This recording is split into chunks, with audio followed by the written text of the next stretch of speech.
So, di ba nga sinabi ko kanina na noong araw na yun ay nag-away sila at hindi na ihiga talaga ng actress ang Donya. So, nagtili-tili ang Donya ng marinig ito ang pag-away ng isa mula sa kulungan o mula sa kwartel. Siya ay 2 araw na nakakulong, nakakong doon. So, sa winabas nila ay nilusan niya si Sisa na umakyat. Kung itikilo sinunod ng Sisa dahil nga sa kabanata ng inulat ni Amara ay di ba nga nabalo na doon si Sisa. Kaya tapos kasabay pa ng dahil mapagpanggap yung Donya ay sa wikang Kastila niya ay sinabi ni Sisa o inulos ni Sisa kaya hindi ito naiintindihan natin sinunod ni Sisa. Sa yung utang Donya ay inutusan niya ang Guardia Civil na pakantay si Sisa. Dali-dali namang sinunod ito ng babae at umaway ng tuliman ng gabi. Kung sa pag-awit na iyon ay parang natik o nagpukaw yung nagdapang ng Donya. Kaya hindi niya naman malaya na nakapagsalita siya sa Tagalog. Hindi kinagulat ang Guardia Civil at Sisa. Kaya parang nahiya siya ng mga oras na iyon. Kaya agad itong napansin ng Donya kaya pinalis niya ang Guardia. Kapag pag-aalis ng Guardia, umiyan niya si Sisa pang pasayawin. Hindi na naman ito ako sinunod ng babae, kaya siya nilati ng Donya at inutusan naman kumanta. Dahil sa pangyayari nito, parang nabuhat si Sisa sa paglakas ng siya lakas ng pagdating sa kanya at may nasagatan na siya na nagtututo at lumana na sa kanyang katawan. So, ang pangyayari hindi na ng actress, kung hindi pa nagdadal ng actress ay baka malawalan na ng hina si Sisa. Dahil dito ay inutusan niya ang isang pagtawal na bilisan at pakain si Sisa. Talagaan at gamutin. Gamutin din ang mga sugat na dahil matanda si Sisa na niya kay Ibarra nalubasan. Kaya naman siya dinalagaan ng actress. So, di ba nga kanina sa kabanata 38 ay inimbitahan ni Kapitan General si Ibarra para kapusapan ang anak ni Sisa na si Crispin at Basilio. So, parang matutugma dito.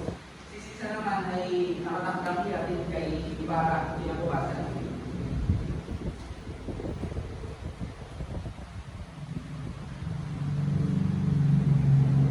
Mungalian. Ang unang Mungalian ay nanganak sa mag-asawang Alvarez at Donya Consolacion. Dahil sa kanilang mag-aaway, sa tinanais-nais na masuotan at ang ito. Pangalawang Mungalian naman ay nang mapagpuntungan ng galit ng Donya sa Sisa na minamagkado niya tulad na lamang ng paglato na hinihiyan hanggang hindi lumatinig ang Alvarez. Aral sa kabanata at tungkol siya. Ang pagkalikod sa tunay mong pinagmulan ay pagyakap sa ibang at pagyakap sa ibang lahi ay pagiging taksil sa bayan. Huwag mong samantalahin ang kahinaan ng iba para lang mapagbigyan ng iyong mga nais at tulad na lamang ng ginawa nito sa konsentrasyon.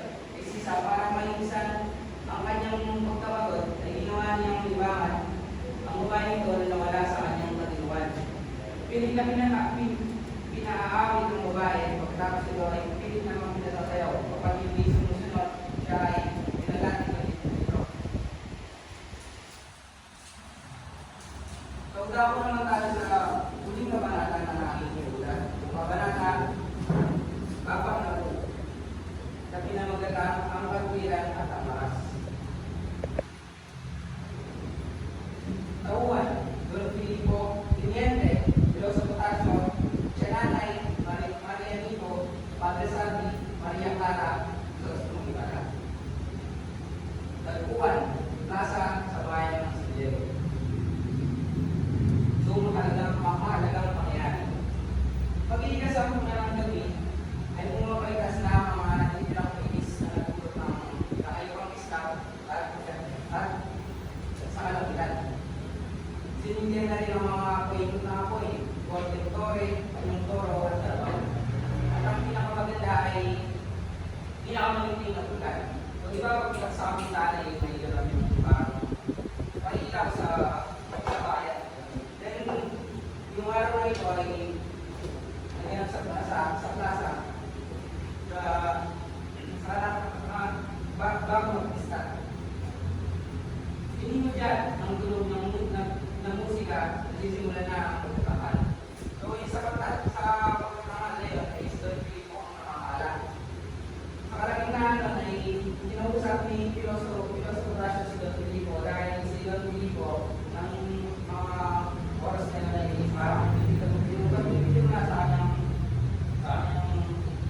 posisyon dahil si Don Filipo lang naman ay yung isang taong mayroong posisyon sa pamamahalaan ng parang yung makapangyarihan ng yun ay maniwala lamang. So nabuto lang ang usapan nila ng umating si Maria Clara kasama ang kanyang mga kaibigan, mga pura, ilang Kastila, at mga Paite. So sinimulan na ang pagtatangkad, nanay at mga nito.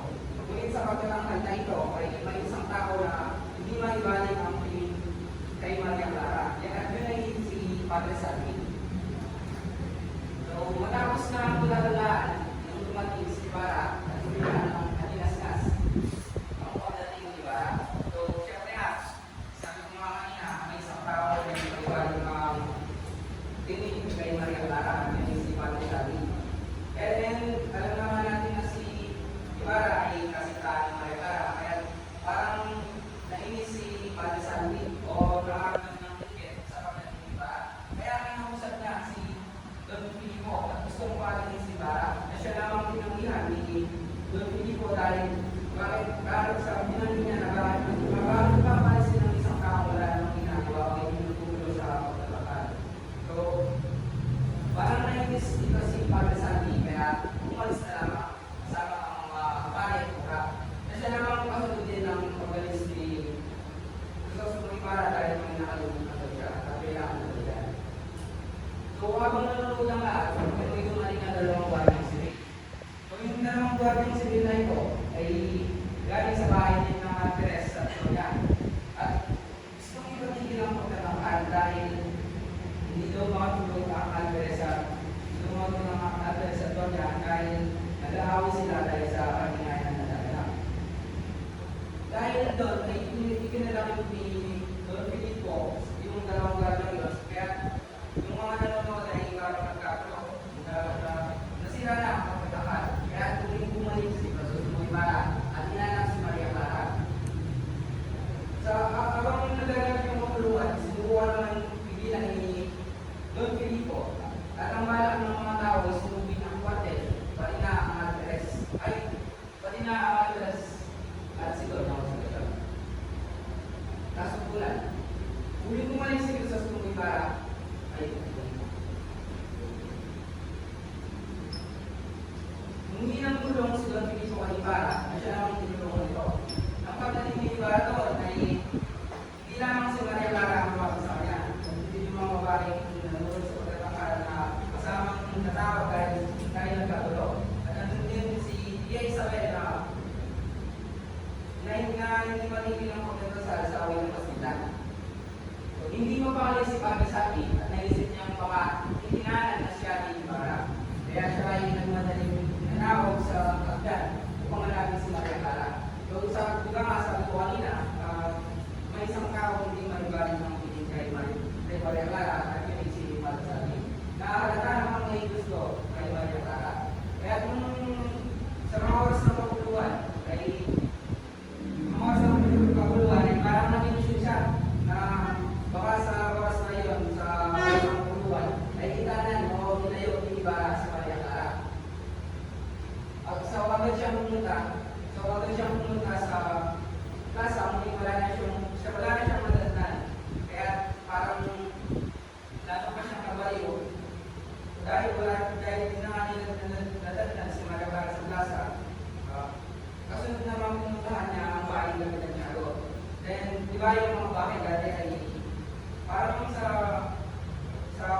ay magdudulot ng kabuluhan, kagaya na lamang ang ginawang pagpapatigil ng Guardiang Civil sa pagtatangkad na nagresulta ng kabuluhan. So, pangkalahatang impresyon. Sa lahat ng kabanata nito, ay makikita ang kapangyarihan ng Estado buwan ay pinahihiran ang iba't ibang paraan. Mayroong ginagamit na maayos na pamamaraan, ngunit hindi talaga mawawala ang mga taong ginagamit ito para manlamang ng tao. Dahil kaya nilang magmandrato ng isang karaniwang tao na hanggang sa ngayon ay ginagawa para lamang sa kanilang sariling pangkasiyahan. So, base sa aking natungkayan, wala nang ako'y magkaroon ng sapat na kaisipan sa pag-iintindi ng mga bagay-bagay, ay ang sarap ng isipin na may mga tao talagang nasa mataas na panunungkulan, may pinag-aralan at may kaalaman sa pagkontrol ng kakayahan. Ngunit hindi may kakaila na maraming may kapangyarihan na inaabusong posisyon at nang lalamang ng tao, kagaya na lamang sa panahon ngayon na aking nararanasan. So kung wala pa sa posisyon o kung wala kang sa laki, ay aragabyado ka at wala kang kalaban-laban. Sa panahon ngayon na aking nararanasan, ay may pagkakahalintulad pa rin sa nakaraan, na sa nakaraang dekadang panahon, na nakabase ang estado mo sa buhay at ang dami ng iyong salamin sa matatanggap mong hustisya. Sa aking pagtanda, mamarapatin kong hindi kalimutan at gawing kayamanan ang nakuha kong kaalaman sa nobela ito, na maaaring maging sandata ang kapangyarihan, estado sa buhay, kung ito ay gagamitin sa mabuting pamamaraan. Ang yaman at kapangyarihan ay hindi sukatan ang tunay na halaga ng isang tao. Ang tunay na halaga ay matatagpuan sa kabutihan ng puso, kagandahan na tumulong sa kapwa na luman ang kanilang katayuan sa buhay.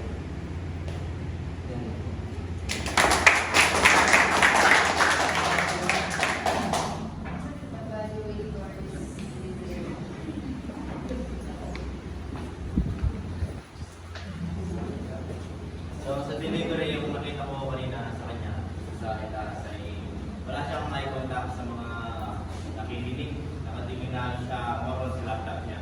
At may nakakalimutan na word na usually naman na kahit ako, alam na may nangyayari sa akin yun. Tapos voice quality is naman dinig ng lahat. Basic confidence and language. Ayos din, may coding ano lang talaga sa pag-pronounce ng mga salita at pinaglandaan ng report.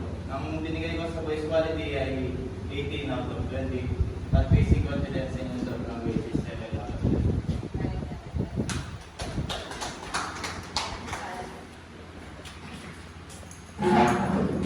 Yung sa technical skill sa material, binigyan ko siya ng 4 kasi dapat materials yung hindi na lang. And then, get ang color combination, okay na yung color combination. Readable naman